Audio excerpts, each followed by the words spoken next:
అందరికీ నమస్కారం. నేను మీ చిన్ని జాంగీర్, జమాల్పూర్ జర్నలిస్ట్, అఖండ ఆయాదివాసు ప్లానర్ని. నాగర్ కర్నూల్ మండలం శ్రీపూర్ అనే గ్రామంలో ఒక ఇల్లు చూడడానికి రావడం జరిగింది. ఇది హీనభావి గల ఇల్లు. ఈ డోర్కు ఆపోజిట్లో ఇక్కడ నీళ్ళ సంపు ఉంది.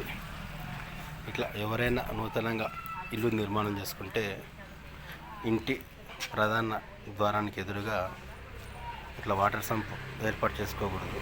దీంతో అనేక సమస్యలు వస్తాయి. ఈ ఇంటికి ఎగ్జాక్ట్లీ డోర్ ఉంది, ఇట్లా ఉండకూడదు అనమాట. ఇలా ఎవరైనా ఉంటే తక్షణమే వాటికి ఆల్టర్నేషన్ చేసుకుంటే ఆ ఇంటిలో సమస్యలు ఉండవు. ఈ ఇంటికి ఈ డోర్కు ఎగ్జాక్ట్లీ ఆపోజిట్లో ఇది వాటర్ సంపు, ఇది ఈశాన్యంలో ఉంది. డోర్కు ఎట్టి పరిస్థితుల్లో ఎప్పుడైనా సరే ఎవరైనా వాటర్ సంపు ఏర్పాటు చేసుకోకూడదు.